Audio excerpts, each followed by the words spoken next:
What's up, party people? Welcome to the cookout. You're here with our weekly MEAC conversation with me, Jacoby Simmons, aka Big Kobe. They call me the Hall of Famer from Cheney University, but I'm sitting here with my man Stephen J. Gaither, the founder, contributor to HBCU Game Day, and we're going to talk about all things MEAC every week, at least once a week. We might do a few other shows, but one week on Wednesdays, we're going to try to keep it going. So today, as we get started, I wanted to say I was happy to go watch some football, but mad of the conditions and situation that we were stuck in for about 6 hours, in Atlanta. Talk to me, man. How'd you feel about everything going on? Yeah, man. Well, it's man, it was the longest game I've ever been a part of. Got there expecting the game to kick off at 7:30, which means you're usually done by 10ish, and then you get the post game stuff, and you're usually thinking, okay, we'll get out of the stadium at maybe 11:30. But obviously that's not the case. We're in Atlanta the entire day, and the clouds were hanging around, and they started to gather. And unfortunately, they made a perfect storm to make this game literally. I think the challenge part of the MEAC SWAC challenge, it definitely lived up to that, just because so many stoppages, so many things. And I mean, honestly, this game probably could have stopped even earlier than it was, just because of all of the lightning strikes that we had going on there. So it's one of those things. It's unfortunate. You would like to see the game finish. You would like to see the game, be able to get into the flow, but a little bit of adversity. And I can think for both of those squads, Alabama State and Howard, both teams are going to say, hey, we've been through something that a lot of people haven't been through before. So some adversity, some waiting, and some things like that. So yeah, it was. Yeah, I never want to repeat it again, but it was. We say we did it. We survived MEAC SWAC Challenge 2022. And it's sad that the game ended the way it did and all those things happened because the energy was electric. I mean, even before the game, the pregame, as Howard came in, you had two chains on stage before the kickoff. So I mean, at the tailgate, I mean, it was a great time and a beautiful experience that happened at the MEAC SWAC Challenge for the game or all those things that naturally turn out that way. It was no fault of anybody's at the MEAC or SWAC or the people running the game, but it was just something that just took away from all the great experience that was going on for that game. But now we're going to get into the game and talk about it. Me and you see the game differently. Me and you definitely see the game differently. Um, Tell me your feelings about the game, Howard and Alabama State, and what do you think was how the game turned out in your opinion on it? Well, I mean, again, both teams had to sit for a while and wait. Howard came out in the first drive, and they did some good things. Some good things. Got kind of bottled up at the end and got the field goal, but they had to be feeling pretty good. And then so early on, I think both teams were feeling each other out. It's the first game of the year. First game of the year, it's always a little bit of. It's usually shaky. It's usually a little bit jittery here and there. So, and you add on to again the elements and everything that was going on. I thought it was a pretty entertaining game for most of the first half and into the second half as well. And start Alabama State, had a couple. Their quarterback, Demetrius Davis, he's a baller, and they didn't have it. It was his first college game too. He's a prep star from Houston, Texas, originally signed to Auburn. And so, obviously he never played in a college football game, so they didn't have any film on him. I talked about it last week. Obviously, the coach over at Alabama State, Eddie Robinson, his first game, so they don't have any. They don't have any film on what an Eddie Robinson team looks like. And so for them, I think they were playing with a lot of the unknowns.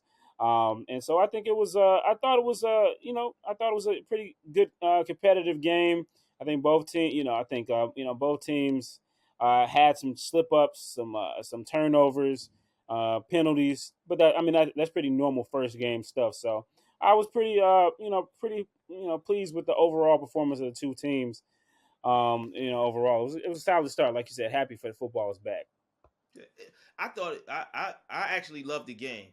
It was interesting to see because you never seen a team like Howard kind of controlled the line of scrimmage to me, and never seen a team control the line of scrimmage and lose the game or be down by 10. And you have to give D Davis his props, man, because he extended plays. He kept drives alive. He caused the defense to make mistakes, and so it was very interesting to see how he commanded the game and kind of made Alabama State an explosive offense because they already had some playmakers on there, but by his making plays with his legs, causing confusion sometimes, or eluding the because they were Brockenborough and was it Javian Johnson were in the backfield. It seemed like most of the game, and they were stuffing the run. They had one or two big runs, but they were stuffing the run, and Demetrius Davis just made it happen, and put them on their heels. Yeah, Davis, he showed some. We were in Atlanta, so he showed some Mike Vick like abilities, to escape in the pocket and come out of there and make positive plays or just not lose plays for Alabama State. But you talk about, again, they also had a couple other players that had a chance to step up. Merritt, the running back number two. He didn't run for a ton of yards, but what he did was he kind of, he took what they gave him. I think he did have a 21-yarder. I think Mm-hmm. that was the touchdown run. And then he also made some plays in the passing game as well. So, again, I think Howard definitely could feel good about the way they performed, along the lines. But they had to, it's till the whistle stops, right? It's not just who wins for 80% of the play. It's who can, Mm-hmm. that whistle stopping. And so Alabama State was able to extend the plays. Howard offensively shot themselves in the foot a couple times. There were a couple times they were in the end zone and they just came in the red zone and they came up short. Quentin Williams, I thought, this was his chance to show out on the national stage that he is, one of the better quarterbacks in the MEAC and really make his stamp. And I thought that, he felt a little bit. I expected more out of than what we got out of Williams for this game. I think about the throw in the end zone where we're just like, where's he throwing the ball? And it seemed like he had the adequate amount of time, but I think I don't know. It is I don't know. Maybe it was maybe it was the everything throwing him off, but we'll see, and we'll see if coming in this weekend, Hampton, Howard, they got to have. I'm sorry, at Hampton, they're going to have some better quarterback play overall. I agree, but I like their right. I think it's their left tackle.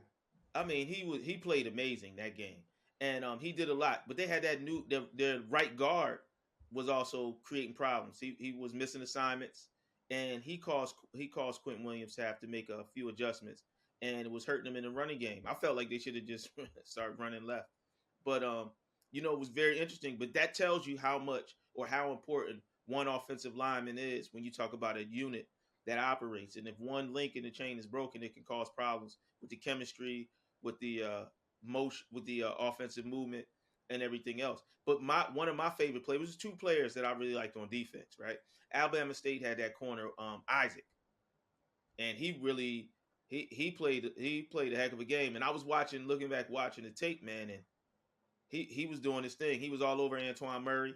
I didn't expect that coming from him. Everybody's talking about the safety from Alabama State, but Mm-hmm. he played a hell of a game. But I really like Howard's safety, and I'll keep having my brain farts. I know people are going to talk about me later, but number 0, Mm-hmm. Kenny Gallup. Kenny Mm-hmm. Gallup. That boy was all over the field. Um, he was a ball hog. He was everywhere he needed to be, and the secondary actually played pretty good, except for two plays.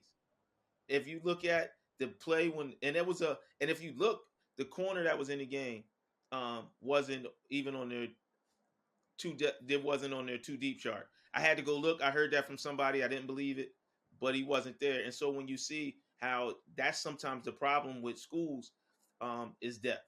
Once you come in, the first team comes out, and the second one is a big drop off in talent. And so I can imagine how frustrating that could be for the team because it was two plays. It was the one bomb down the right side of the field when Mm-hmm. they were driving, and then that was the one when it looked like it was completely blown coverage, and the receiver was wide open. Um, Right.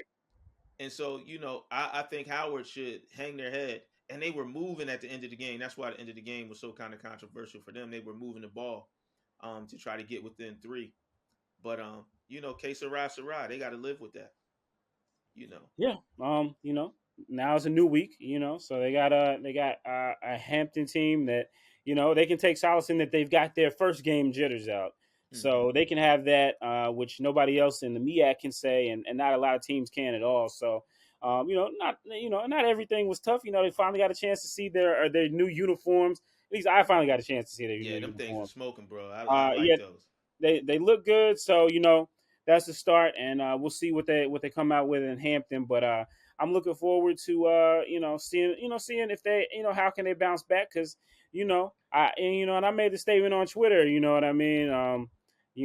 And again, my thing is Howard is going to have to prove to us that something has changed besides the look, besides the aesthetics. They're gonna have to prove to us in results that something has changed. And Saturday, from what we saw Saturday, I think the jury is still out. We'll know a little bit more about them these next couple of weeks as they look to really get in their bag, so that when MEAC play comes, they're where they want to be. So as we move into that, let's move into now. We're moving into MEAC play, and tomorrow we have a game: South Carolina State versus University of Central Florida. Right. Right. Let's talk about that game for a second. What are the things that we think South Carolina State has to do? We were on the call on media, the MEAC's media Monday call, and Coach Pugh was talking about some of the injuries and how some of these other players are going to step up because he has a strong team that's coming back, but they're not as healthy as he wanted them to be going into the first game. So, what do you think they have to do and how they have to move to make this thing happen? I mean, I think they just have to come out, with the intensity. We saw what they did last year against Jackson State. Mm-hmm. Last year against Jackson State in the Celebration Bowl. Obviously, this is at the beginning of the year, but South Carolina State loves to feel like that they are the overlooked, that they are the forsaken, the forgotten children. So that they have to play with that chip on their shoulder, play that physical defense that they're known for. I haven't seen who's not going to be in the uniform, but it'll be very interesting. I know they're 37-point underdogs to Central Florida, so we'll see what that looks like, as far as how well they can do against an FBS program. We've seen them play. Again, one thing we know about South Carolina State is they're not going to be intimidated by playing FBS schools. They played Clemson last year. They played those types of schools, so I don't expect South Carolina State to be intimidated. I expect them to come out and compete. And Buddy Pugh knows that this is just part of the process, and for his guys have a chance. Whether or not the computers think so, they have a chance. But for the main thing, they just want to go out there, perform well, learn a little bit more about what they have, let their guys play, and really show off their talents and skills, and then see what happens moving forward. So I think you have to look at it as a kind of a preseason game, even though it is going to count on your record. And in college football, all of the games count. So, I Yeah. think that's kind of the approach that they'll take with it down there in Orangeburg as they go to Central Florida. Well, this is like a tradition for them, where they almost start the season like 0-3 or 0-2, or last year was it like 0-4 in the beginning of the season?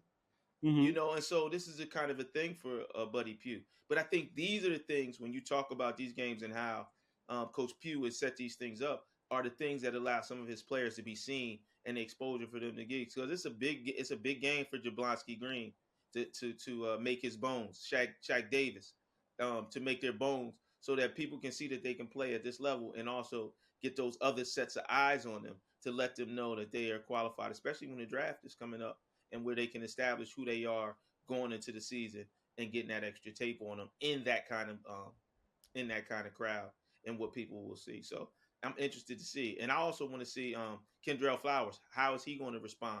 Because I love watching him run, but I want to see how he's going to respond in those kind of big games. Is he going to start putting his stamp on being one of the better running backs, or establishing himself more as one of the better running backs in the MEAC or also in FCS? So this game kind of is a game to see where they're at.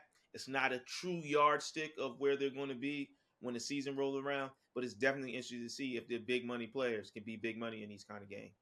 Right. No doubt. Um, Next we got what is it? Morgan State plays Georgia Southern, right? Talk to me. Tell me about that a little bit. Well, so Morgan State, obviously, they have a new head coach, Damon Wilson, who we know very well from the Bowie State, and the last 3 years they've been the class of the CIAA. Had competitive teams before that, even as well. So, he's come up from Division II to Division I, looking to make his stamp. He's got a lot of coaches with experience on his staff. His defensive coordinator Sewell. BT Sherman that came up from Norfolk State, and got to shout out my Ramley, Torrey Woodbury, former NFL quarterback, former NFL scout and assistant coach. He's running special teams there, and so I think they have a lot of optimism about the program right now. But they got to go out there and start performing. So they just got there right at the beginning of June, and the coaching staff wasn't finalized until mid-July. So I think there's going to be a lot. There's going to be a learning curve, and they're taking on an FBS opponent. And so I think for them, it's just a matter of seeing what they got, how guys are going to react when adversity strikes, which inevitably it will. And um, we've been in a circumstance once before where there was a MEAC team that came to play a FBS team that wasn't that great, and first game of a coach's career, and they were able to pull off a monumental win. And of course, that would be Howard back in 2017 when they beat UNLV. I'm not saying this is going to be that type of thing. Morgan State is at the very bottom of the MEAC in a lot of people's minds, but they got nothing to lose in this game, everything to gain, everything to learn about themselves. And I think they just have to see who's going to go out there, compete, be it not afraid to take it on the chin, and see what they can do as they again treating this is kind of like one of those preseason games. They kind of get a chance to see that as they do this money game against Georgia Southern. So it's going to be really interesting to see. So who are those players as we look at it? Who are those players you think are going to get money in this game? Like who are the ones we need to look at that really show and prove to help us see what Morgan State is going to be, who they're going to be? Who are those players that are going to have to step up and be big in this game? I'm not gonna lie to you, man. I'm gonna defer to you on that one. I do know the running back Graham is a talented young man. He's gonna have to rely on his offensive line to make holes for him and help him out because he is gonna be playing up a level in a Sun Belt opponent from the FBS. So I would leave that to you. But I think just in general, I think it's time. It's a great time for folks at Morgan State to step out and make a name for themselves with the new coaching staff and the new energy around the program. I mean, well, when you look at it, they got to transfer a quarterback or two, right? So we want to see how those players play. He didn't just say who was going to be starting quarterback, who's going to be QB1 yet. Also, you got both running backs, Jarrett and and you just said his name. That's my name with my problem with the brain Graham. farts. Yeah, Graham. Uh, 5, and I think Graham changed his number to 2, but he was 36.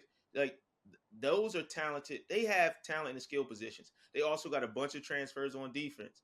On the front end, I mean on the back end of the defense, some corners and safeties. They got that transferred in, and they have one talented linebacker. So I'm waiting to see how they will hold up in those games. Um, I'm so mad. I wrote it down. I have it in my notes. I don't feel like scrubbing through my paper, but I'm forgetting some of the names. The new transfer, I don't know that one. The new transfer they got that came in. From an FBS school. Yeah, I mean, Trying to. again, everything is new. It's the first day of Mm-hmm. school. Everything is new, and so for them, yeah, I mean, the main thing is to get out of there, compete, see who's going to do what, and come out healthy.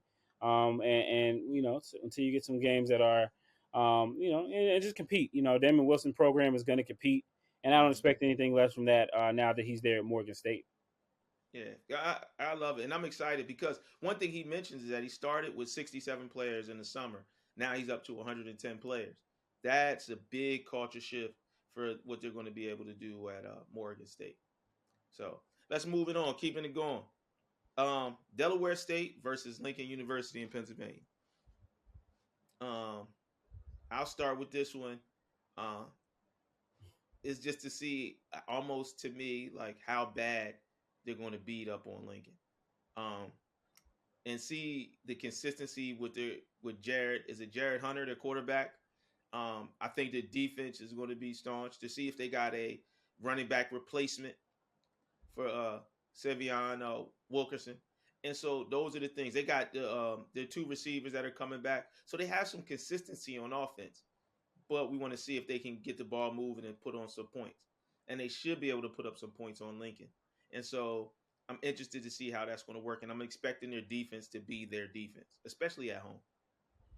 Yeah, I mean, just like with some of the other games, it's a money game. Delaware State's giving Lincoln a check to come to there and you know supposedly catch a L. In the past, some CIAA teams have challenged and beaten Delaware State, but I don't think that they're really worried about that with Lincoln right now. But it is the first game. There has been some changes. They did have quite a bit of losses in the transfer portal, and so I think for Delaware State, you just want to come out. You want a dominant efforts. You want to make sure that your guys are Mm-hmm. playing and not just and are flying around out there and not just going through the motions because it's Lincoln and we're supposed to beat them. Mm-hmm. Because again, it's one of those situations where you got to be ready. I think they're probably hoping they can get a lot of guys in. They got a lot of guys game reps, see what they look like. So I think again, back to the theme of it being preseason. It's preseason for them. They're gonna get a chance to get a look at a lot of different guys in a lot of different positions. So I actually like this game for them from that aspect of it. So we'll see Mm-hmm. what Coach Milstead has up his sleeve. Okay. And so the last two games that I've really decided to bring up or talk about were rivalry games. And they also have bigger implications that we'll talk about later. But the Mayo Classic, North Carolina Central versus North Carolina A&T. Talk to me. What are we looking for, and what do you think about this game and the possible outcome? Well, North Carolina A&T has this over the 10 years, and HBCU game day, September 1st, which will be on Thursday. That's the 10th anniversary of the first game that HBCU game day covered back in 2012. North Carolina Central and Fayetteville State actually. This rivalry has ebbed and flowed. At that time, North Carolina A&T and North Carolina Central were both trying to find their way. A&T was having some A&T was having some challenges in their program, and Rob Broadway is still getting established, but they were still able to come out and win a couple of those games. And then you saw North Carolina Central rise to the challenge and really and take control of the rivalry again for a couple of years and really owned it. And now A&T's had it for the last 4 years or so. So I think this is an exciting game, a game that a lot of people are looking forward to. It's always a big game in North Carolina. North Carolina, we have the most HBCUs, four-year schools, the most HBCU football programs, and these are the two largest schools. So, it's in Charlotte, in a city where both schools recruit heavily from alumni bases. And so it's hard to be in Charlotte and not touch somebody or know somebody that's an Aggie or an Eagle. And so I think it's playing in Bank of America Stadium. So there's a lot of energy around this game. It's at the beginning of the season, so both teams are still having high hopes. And I think it's going to be electric. I'm not going to be there. I'm going to be heading up to Ohio, but we're going to have a group of guys there as well. And I think North Carolina A&T was ranked in our top 10 poll for HBCU game day, as was North Carolina Central was right outside of it. Coach Oliver let us know how he felt about that at media day. But I think this is definitely a statement game for both programs. Both programs want to win not only for this year but also moving forward in terms of recruiting and visibility in the city of Charlotte. I think it's huge. So I know there's going to be a lot of excitement around those two matching up. Yeah, and it's interesting. Like Coach Oliver said, this is the most healthiest team has been going into this matchup. So I'm expecting to see a lot, and really trying to see who's going to win the upfront battle. Uh, my questions and for me is A&T back to the old A&T? Are they going to redeem themselves from last season? And then can Central get over the hump with A&T? Those are the things that I'm waiting to see and want to look at because they both got some quality team players. They both got some quality skill players, and the upfront on both offense and defense is what I want to see if they can turn the corner. Who's going to control that, and that's going to make a big difference on who wins the game. Yeah, I mean it's a huge game again, for both schools for a lot of reasons, and so it's really going to be interesting to see who gets out, gets to win. A&T, while they did not win the way they wanted to in the Big South, they were successful against MEAC teams. They did beat Central last year as well as South Carolina State. And they will play both teams again, obviously this year, as well as Norfolk State. So I think for them, it's also they're taking a lot of flack about leaving the MEAC and not being an HBCU or all of that, whatever people want to subscribe to that. But I think for them, and I think a lot of people took pleasure in last year with them losing because they had been so dominant in the MEAC and then also beating the SWAC in the Celebration Bowl. I think a lot of people took pleasure in them being a middle of the road team in that new conference. So I think for them, it's a matter of, hey, you know what, we have some work to do, but we can still smack you around. So that's that Aggie arrogance that will be in no doubt in high supply. So we'll see what's what. But either way, there's going to be a lot of trash talk about it, and there's a lot of energy about it here in the Carolinas for sure. So who are you going to think are going to be some of the big impact players in that game, especially for North Carolina Central? Davius Richard, it's he's looked at as one of the premier quarterbacks in the MEAC. He had a great performance last year in the MEAC SWAC, so he definitely is one guy as well. His running back Latrell Collier, as well. He's another guy who's showed some flashes last year, of really being a really good player in the MEAC. And then defensive back Brandon Codrington, who's also a return specialist as well. So quite a few guys to watch there, as well as the quarterback position for North Carolina A&T, and just kind of how effective they are as their linebacker Scott. He's one of the best linebackers in the FCS, so he's going to be quite a bit to somebody they're going to have to keep up with. Yeah, I'm interested to see that game.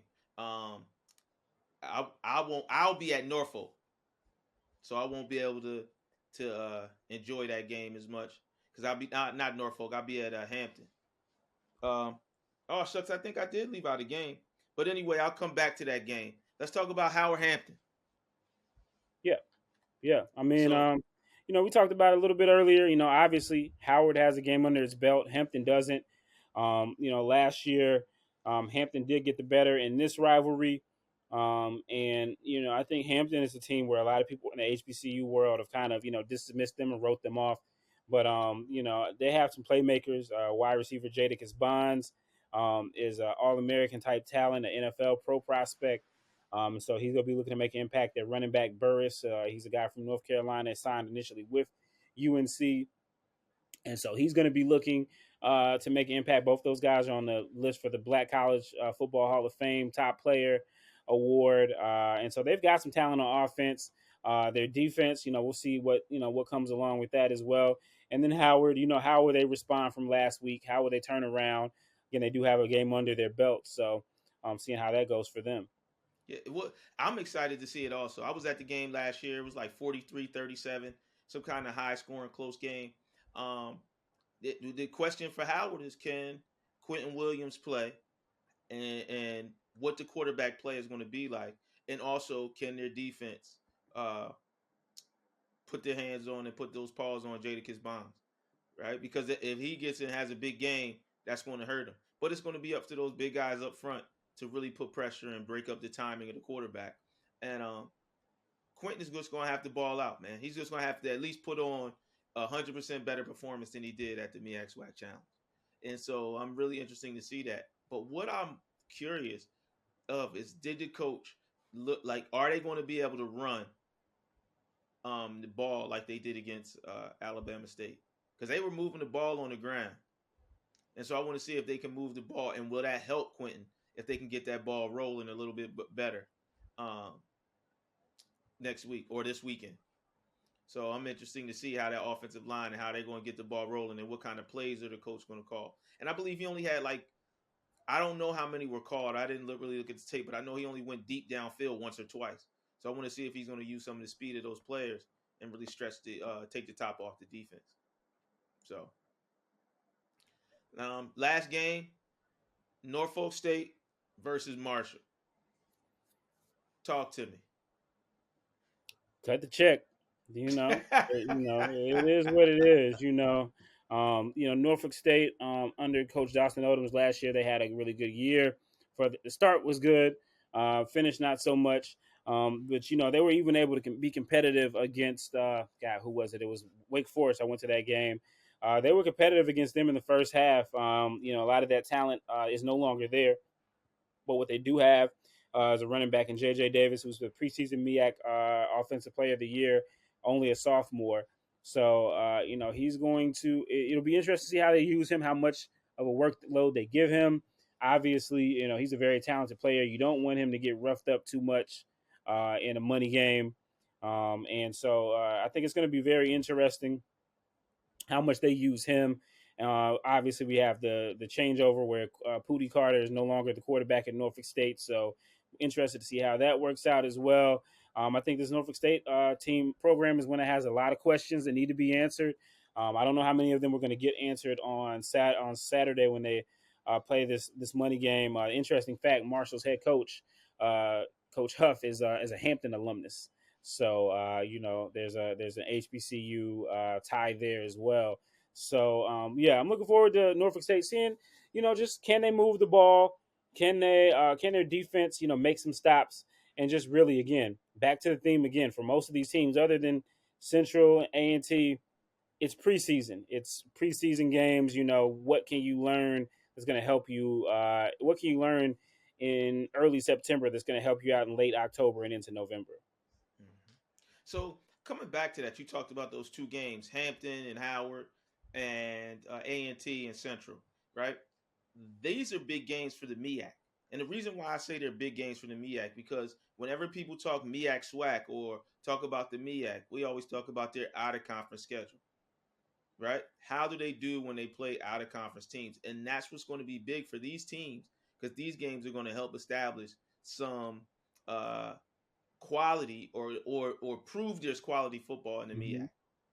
And so I'm interested to see how that's going to turn out because this is to me this is big for the MEAC. I mean, the SWAC doesn't play a lot of out of conference games, you know, but the MEAC doesn't have that option. The SWAC does because it's only 6 teams. So establishing how strong the conference is means you got to beat those out of conference teams.